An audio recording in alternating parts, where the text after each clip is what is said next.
Hello guys, तो कैसे हैं आप सब लोग। तो अभी बहुत ही इम्पॉर्टेंट अपडेट के लेके मैं जो है आपके सामने आ चुका हूँ। बहुत ही ज़रूरी अपडेट है आपके लिए। लेकिन उससे पहले सबसे पहले अगर आपने हमारे टेलीग्राम ग्रुप को और चैनल को सब्सक्राइब नहीं किया तो सबसे पहले कर लें, क्योंकि कांस्टेबल के लिए हम आपको करवा रहे हैं MCQ प्रैक्टिस, और वो MCQ प्रैक्टिस आपके एग्ज़ाम के लिए बहुत बेनिफिशियल होने वाली है। तो हमारे टेलीग्राम ग्रुप को ज़रूर ज्वाइन करें, जिसका लिंक मैं डिस्क्रिप्शन में डाल दूंगा, या फिर आप JKSSB स्पेशल करके भी हमारे टेलीग्राम ग्रुप को ज़रूर ज्वाइन कर सकते हैं। तो चलिए गाइज़, अब आगे बात को बढ़ाते हैं, क्योंकि मुझे बहुत ज़्यादा मैसेज जो हैं वो अभी एस्पायरेंट्स के आए हैं, और उन्होंने मुझे पूछा है कि कोई उनको कह रहा है, कोई कुछ ऐसी बात वायरल हो रही है, कोई चैनल उनको कह रहा है कि 2 दिन के अंदर आपका एज रिलैक्सेशन का एक ऑफिशियल नोटिस आने वाला है। और उस ऑफिशियल नोटिस में क्या होगा कि एज रिलैक्सेशन दी जाएगी। किस किस को दी जाएगी जी? JKPSI वालों को दी जाएगी, जो अभी नोटिफिकेशन आउट होनी है। JKP कांस्टेबल जिसका एग्ज़ाम की डेट आउट हो चुकी है, मतलब 1 दिसंबर को जिसका एग्ज़ाम है, उसकी भी जो है एज रिलैक्सेशन मिलेगी। और तीसरा है जिसका प्री JKAS, मतलब जो कंबाइन कॉम्पिटिटिव एग्जामिनेशन का एग्ज़ाम होता है हमारे जम्मू कश्मीर में, JKS का एग्ज़ाम, उसके लिए भी जो है एज रिलैक्सेशन जो है वो मिलने वाली है। और विद इन 2 डेज़ इसका जो है वो नोटिस आउट हो जाएगा। गाइज़, ये जो है र्यूमर जो है वो चल रहा है। मैं इसको र्यूमर तो नहीं कहूँगा, हो सकता है उस चैनल की जो ऑफिशियल जो हो, उसके जो सोर्सेज हो वो बिल्कुल सही हो, मैं मान सकता हूँ इस चीज़ को।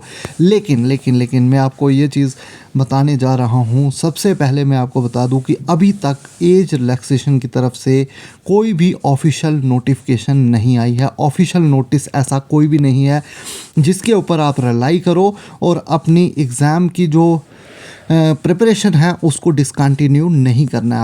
आपको अपनी एग्ज़ाम की जो प्रिपरेशन है उसको डिसकंटिन्यू नहीं करना है। सबसे पहले मैं आपको बता रहा हूँ कि जिस पेस में आप पढ़ रहे हो, आप मान के चलें कि आपका एग्ज़ाम जो है 1 दिसंबर को ही होगा। मैं ये बिल्कुल भी डिनाई नहीं कर रहा हूँ कि रिलैक्सेशन नहीं मिलेगी, या मुझे नहीं पता कि मिलेगी या नहीं मिलेगी, मुझे इसका कोई पता नहीं है।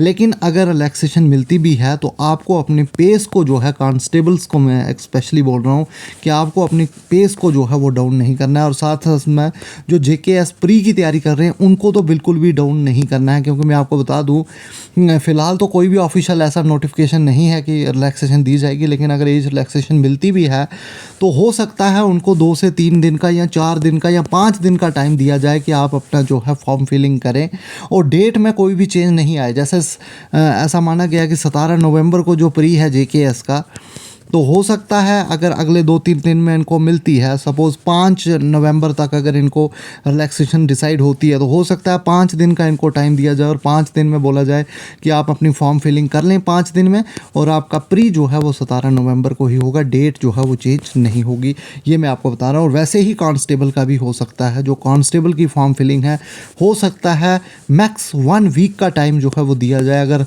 सपोज़ रिलैक्सेशन मिलती है तो 1 हफ़्ते का टाइम दिया जाएगा। तो 1 हफ़्ते में बोला जाएगा कि जिसने भी फॉर्म फिल करना है वो कर सकता है, और एग्ज़ाम की डेट जो है वो चेंज नहीं होगी। एग्ज़ाम डेट जो है वो चेंज नहीं होगी, क्योंकि प्रिपरेशन चल रही हैं, सारी प्रिपरेशन चल रही हैं। इंस्टीट्यूशंस को रेक्टिफाई किया गया है, सारी तैयारियां अगर हो चुकी हैं, तो फिर जो है एग्ज़ाम ऑन डेट ही होगा, जहां तक मुझे लगता है। बाकी रिलैक्सेशन नहीं मिलेगी ये मुझे नहीं पता है। और जब तक ऑफिशियल नोटिफिकेशन एग्ज़ाम डेफरमेंट की नहीं आती है, आपको अपनी तैयारी को नहीं रोकना है। एज रिलैक्सेशन मिलेगी तो ये चीज़ सोच के आप जो है अपनी प्रिपरेशन को बिल्कुल भी यहाँ पे जो है हाल्ट नहीं करोगे। आपको प्रिपरेशन उसी पेस पे करते रहना है जिस पेस पे आप कर रहे हो। आपको बिल्कुल भी प्रिपरेशन को नहीं रोकना है। एज रिलैक्सेशन का अगर नोटिस आ भी जाता है तब भी नहीं रोकना है। हो सकता है कि एग्ज़ाम जो है अपने टाइम पे हों। और अभी मैं आपको बता दूं कि एज रिलैक्सेशन के रिलेटेड कोई भी जो है ऑफिशियल नोटिस नहीं है। तो ऑफिशियल नोटिस जब आएगा तब ही जो है आपको ये समझना है कि सच में एज रिलैक्सेशन मिली है। तो अगर एज रिलैक्सेशन मिलती भी है तो फिर भी मैंने आपको बता दिया कि हो सकता है एग्ज़ाम ऑन टाइम हो, या अगर ज़्यादा से ज़्यादा होगा तो 1 वीक जो है आगे जा सकता है, इससे ज़्यादा जाने के चांसेस जो हैं वो नहीं है, क्योंकि एग्ज़ाम ऑन टाइम होंगे। तो ये बात अपने दिमाग में बिठा के चलें, बाकी जो होगा वो देखा जाएगा आगे। बाकी अभी तक के लिए मैं आपको यही कहूँगा कि अपनी प्रिपरेशन को आपको नहीं रोकना है, जैसे कांस्टेबल्स कर रहे हैं और या फिर JKS प्री की जो कर रहे हैं, उनको लगातार जो है उसी पेस पे अपनी प्रिपरेशन को करते रहना है। तो बाकी आई होप आपको चीज़ें समझ आई होंगी। बाकी मिलते हैं नेक्स्ट वीडियो के साथ, तब तक के लिए थैंक यू।